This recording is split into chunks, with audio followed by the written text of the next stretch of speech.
NTA Kaduna, your star station.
Viewers, good evening. It is a common knowledge that the world has become a global village. This is because of the ease in communication, and this is greatly aided by the availability of information communication technology, ICT. You will believe with me that that has made it easy for us to communicate across the globe without much barrier. Part of what we have had with this is the social media that has become the abode of every average human being. It doesn't require to belong to a class. It doesn't require to belong to a religion or a race that you are on social media. Today, on our anti-hate speech campaign, brought to you by Interfaith Dialogue Forum for Peace, supported by International Dialogue Center, KAICID, we shall be looking at how the social media has aided promotion of hate speech, or how it has curbed and it has aided in prevention of hate speech.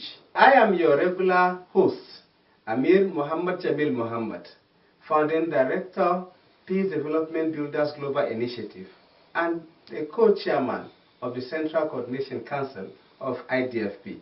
With me also as a regular host is Father Stephen Ojapa, MSP of the Sokoto Catholic Diocese, and a member of the Central Coordination Council of IDFP. Father? Thank you, and good evening, Nigerians. To do justice to the issue of social media, we have brought people who are very prominent in most of the media we have on social media. They are very well connected, and they have had a lot of impact on the young and the old Nigerians as far as social media is concerned. Let me introduce my guest and our discussant. From my far right is Muhammad D. Abubakar, the Executive Director, Mind Act Center for Human Development, Machud. You're welcome. Thank you very much.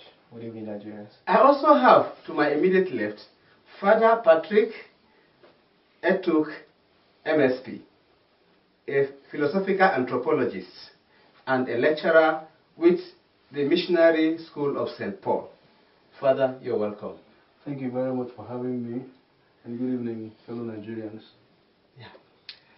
Thank you once again. Before we continue with the whole question of social media, I would like to begin from my right, Mr. Abubakar.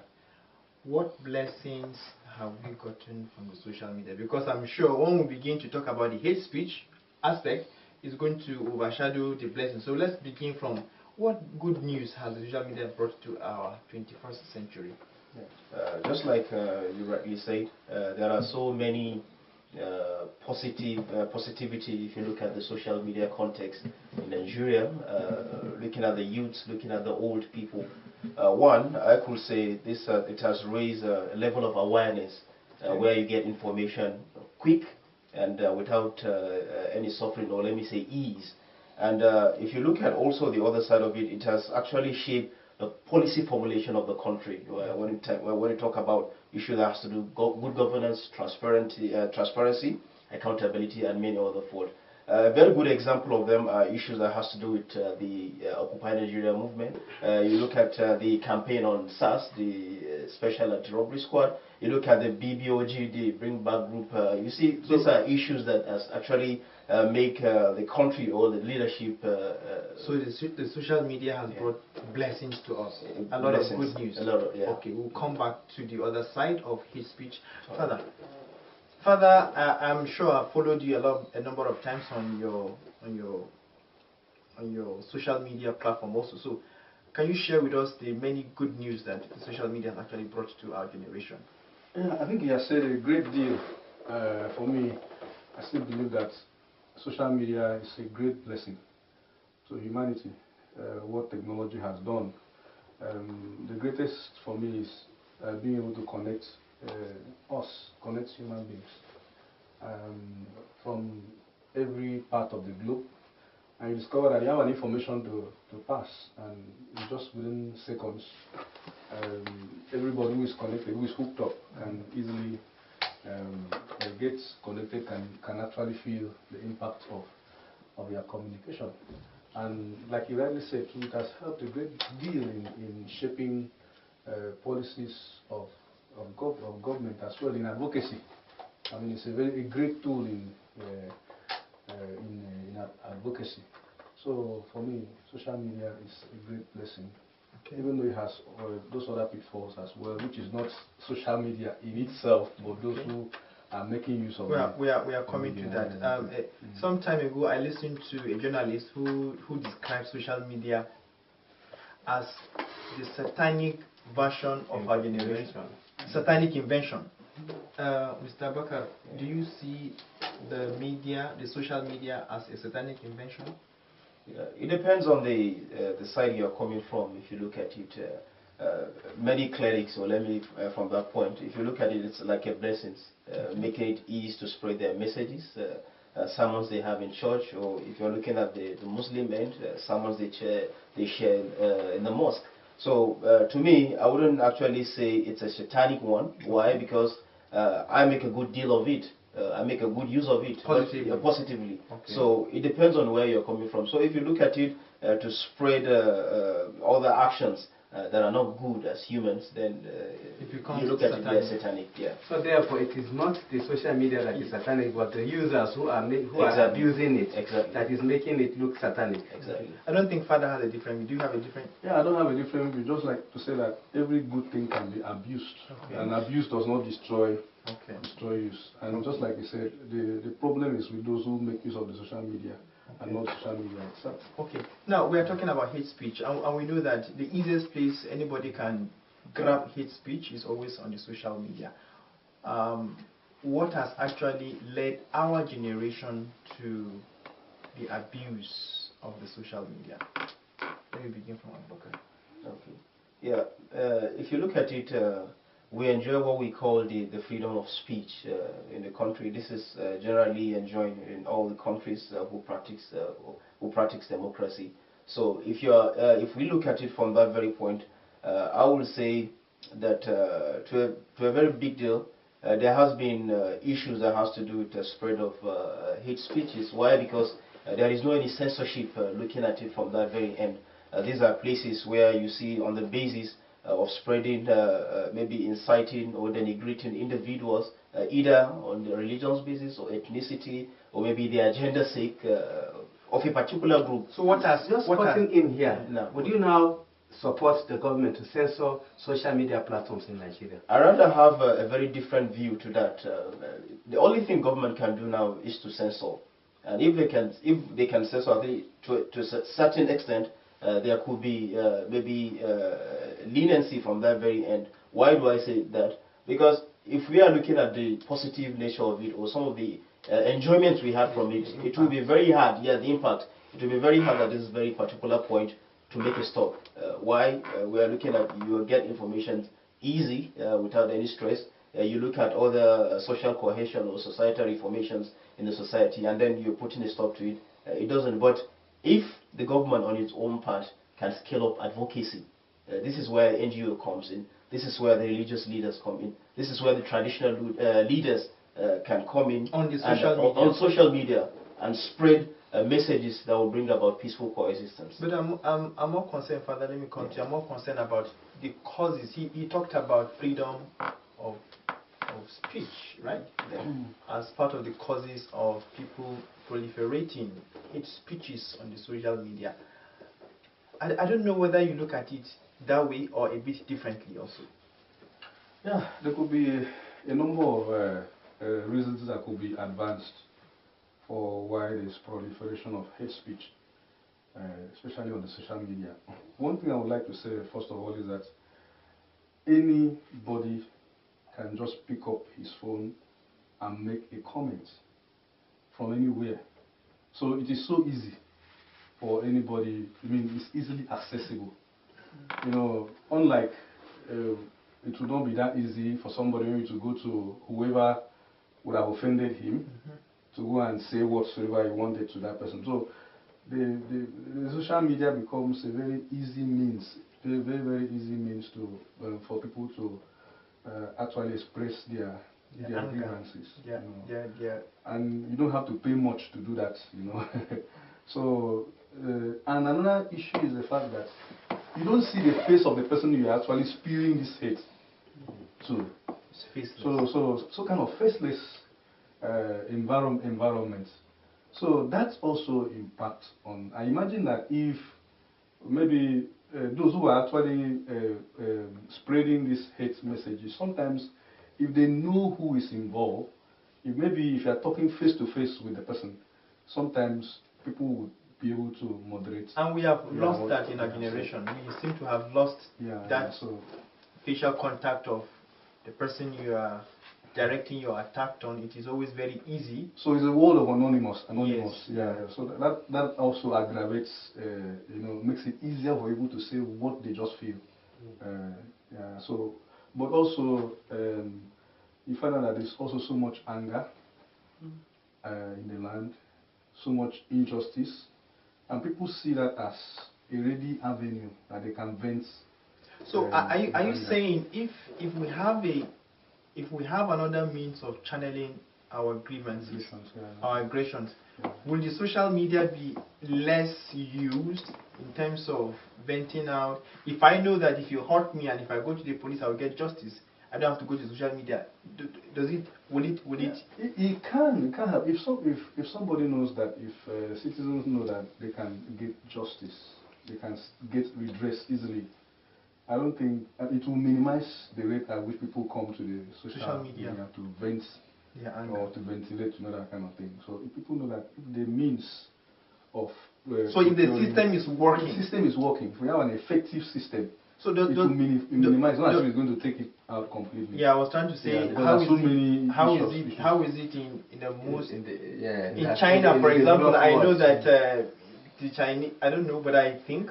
Again, you see, let me just in the US, people see peddle hate speeches on social media, and you can just averagely. The system in US is working. It's working. So I think there are more to it than just the system. Yes, you're right. Actually, there are a lot of factors, a lot of variables involved. For instance, you cite a country like China, where somehow there's so much control, and people are socialized in that manner.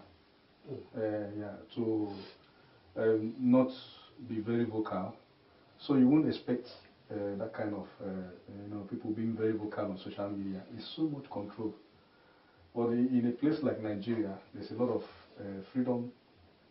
So is it a blessing is it a plus on the Nigerian government or system, or is it a minus that we are even allowed to say the nonsense we are saying in the first place? Or the government should say, no, you cannot speak? Yes, of course, you cannot have absolute liberty. It's not possible anyway. Otherwise, they decide for chaos in the society. Some measure of control is important. So China is on the right track? No, you can't say that. That's an extreme. Okay. Yeah, that's an extreme. And Nigeria is on the other extreme. No, we can't also say that. You see, there's a point that Muhammad, there's a point he made, which I think is very, very valid. that the same social media itself is what should be used to inculcate this sense, of respect and responsibility. Yeah, responsibility. The same social media itself, through advocacy, like NGOs, encouraging those NGOs and even funding them that are doing a lot of all this good work. To help, Thank you, Father. Muhammad Abakar, on this issue of restriction, censorship, just, I think sometimes within 2018, there was that attempt by the Federal House of Reps and even the Senate to bring about just modification or regulations on use of social media. And I saw what NGOs did, especially at the public hearing, that they mounted a lot of pressures on the legislative arm that they must drop that. Why? If you're calling on NGOs to come up on advocacy, but this is an arm of government that wanted to make some check, and then it is the same NGOs that came together and fought it. Why? Then what is the issue? Yeah, first, you look at we're operating a democracy. This is one of the difference. You see, in the military era, or let's say in military regime, that freedom of expression is not there.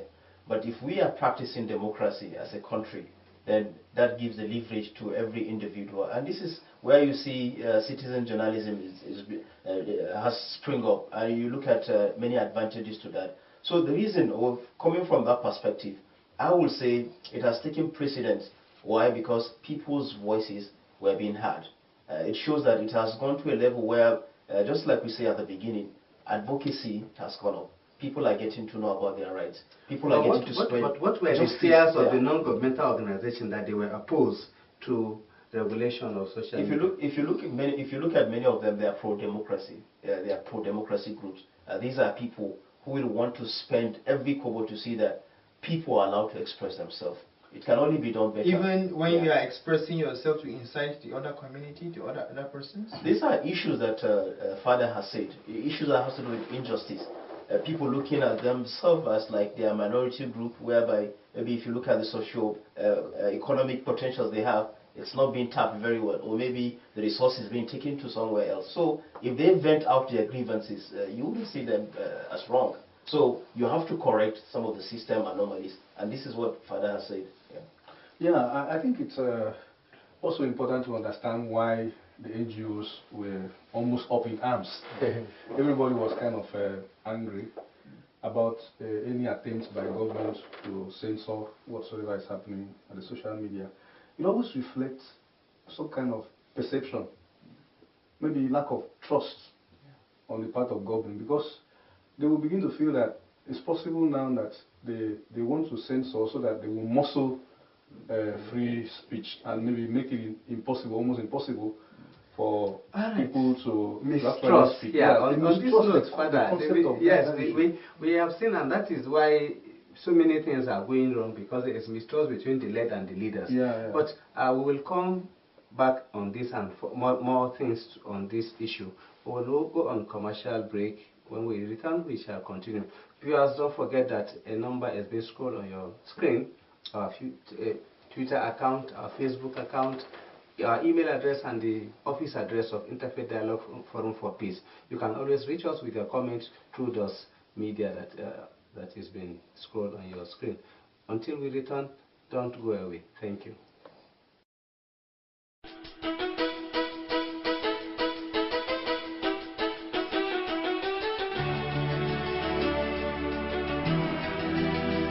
Hate speech is a speech that attacks, threatens, or insults a person or group on the basis of national origin, ethnicity, color, religion, gender identity, sexual orientation, or disability. Join Reverend Father Stephen Ojapa, MSP, Director of Dialogue and Ecumenism of the Catholic Diocese of Sokoto, and a member of the Central Coordinating Council of the Interfaith Dialogue Forum for Peace, and Amir Muhammad Jamil Muhammad, Founding Director, Peace and Development Builders Global Initiative, and co-chairman of the Central Coordinating Council of the Interfaith Dialogue Forum for Peace, in an anti-hate speech campaign for a better Nigeria. Speech is life. Hate can kill. Let's build our community free of hate, and we shall have a hate-free nation. This message is brought to you by Interfaith Dialogue Forum for Peace, IDFP, and supported by the International Dialogue Center, KAICID. Viewers, welcome back after the commercial break. If you are just joining us, we're discussing a very important topic that is very close to all of us: hate speech and the social media. Before we went on break, we have touched on a lot of issues, but I want to specifically begin to ask some direct questions. Muhammad, please, can you help us?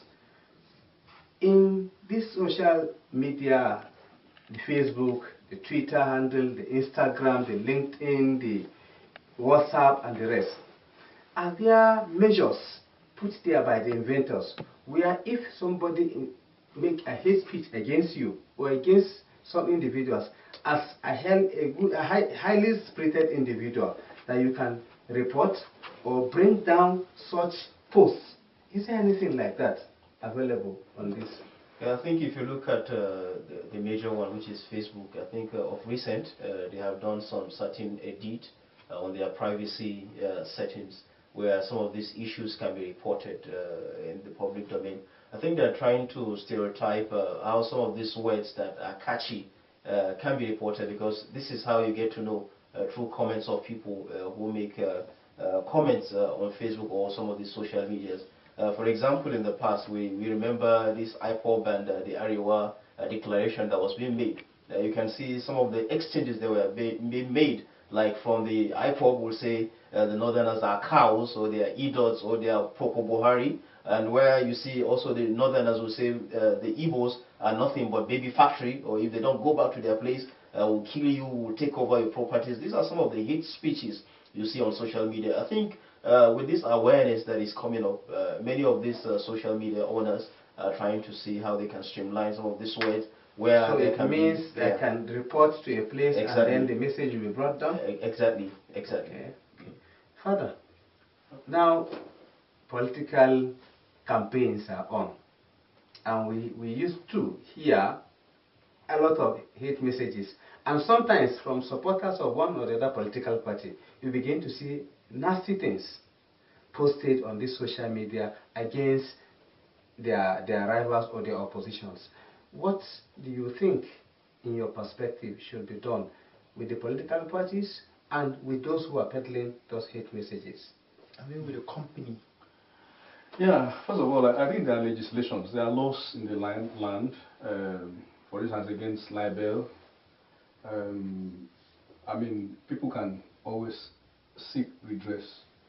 And I believe that if those avenues that people can actually seek redress are effective, it will be easier, so that if someone really feels aggrieved or unjustly treated, that someone has put out a false rumor against him, and he can actually sue the person. I mean, if those avenues for people seeking redress are effective, I believe that it will, to a certain extent, it will curb that. And I also believe that leadership is very, very important. For instance, political parties, the presidential aspirants. The presidential aspirants should be able to caution their supporters, and they should do it often. And in fact, there should be a legislation that they should do it often. Caution their supporters. I remember when Jonathan said something like, "My ambition is not worth anybody's blood." And I believe that was a very significant statement, important statement. I wish he repeated it often, more often, that his ambition is not worth anybody's blood. So, and it's just quoting Jonathan. I believe that part of the blessings that the social media has brought to us, that call he put to President Buhari when the results were being collected, easily was just spread all across through social media. Everybody begin to see that, yes, that means we can still have more positivity on the social media. Yeah, maybe just the last one. I said, you find out that if you read newspapers online, and you now go to the comment section, sometimes it's really disgusting. You see what people write as comments. And I asked myself, I said, is it that this newspaper, they don't have administrators? Can't they take down some of these comments? So I imagine that if the newspaper organizations themselves can actually censor some of the comments that are being made, because they are sometimes are inhuman, and really things that should not Yeah, be I in the think public to add to domain. that, I know that if you create a page, there is a way you will make it that only admin posts or only admin approves what comments. Yeah, so that's right. if comments are made such, you will get to see the comment before it is the admin approves of it. That it goes to the public. So it's good that the media house and even individuals who open pages. But before further, now on the religious side, as an interfaith body, you do see pages that are created in the name of religions, but peddling hate speeches. What do you have to say about that? Yeah, I think understanding the common grounds, especially from the point or the angle of the interfaith, such shouldn't be condoned. And that's why having a program like this where citizens are being sensitized on what they need to know, this will also go a long way in ensuring that if we have a little of it, we create more where many will be sensitized on what is expected of them. So I think this will go a long way in bringing sanity and also in ensuring that some of these messages goes far and wide and creates the needed sanity we have. Yeah, mine, thank you very much. Yeah. Mine has to do with the follow-up question about the administrators of particular pages. Facebook accounts. Yeah. I don't know whether you think that also Facebook company is part of the problem, or WhatsApp company also part of the problem. For example, Mark Zuckerberg was under fire by the European government on him having a hand in the violence they see in their land also. And just like he said, why would they allow anybody to post comments at the end of newspaper? Why, if it is not serving its purpose, should it actually remain in that category? Should the company leave that structure for people to keep posting anything they want? Yeah, I mean, just like you said, I personally believe that some measure of censorship is important. Yes, of course, we can't stifle people. We cannot stifle free speech. But some level of control is important. And again, it's important for people to be clear on what hate speech is. Because sometimes people might just want to maybe criticize constructively, but another person sees it as hate speech. So people have to be really very, very clear on what hate speech is. So what if we are prohibiting something, what exactly are we prohibiting? So that has to be really very clear. Sometimes it's discovered that even when governments speak about hate speech, it's not very clear exactly. I'm sure our viewers on this program already know what hate speech is, because we've taken it over and over again. So because you already know, don't peddle hate speech on social media. One of the things also with this issue of how this hate speech that has gotten far is many of the users don't even know how to use some of these social media platforms. Many of them just pounce on it. And we don't have any direction, no any. So these are some of the issues that keeps compounding some of the problem we're having in the society. So if there is a way, encouraging non-governmental organizations to begin to give training for on how social media, exactly, just like we're doing now. I want to thank you most sincerely for having the time to come and be with us. Father Patrick, you're welcome, and thank you so much for being here. Muhammad Abubakar, you're welcome, and thank you so much for that. Our viewers, like we have always promised you, and like you have always found our promise to be fulfilled, our next episode promised to be more interesting than this.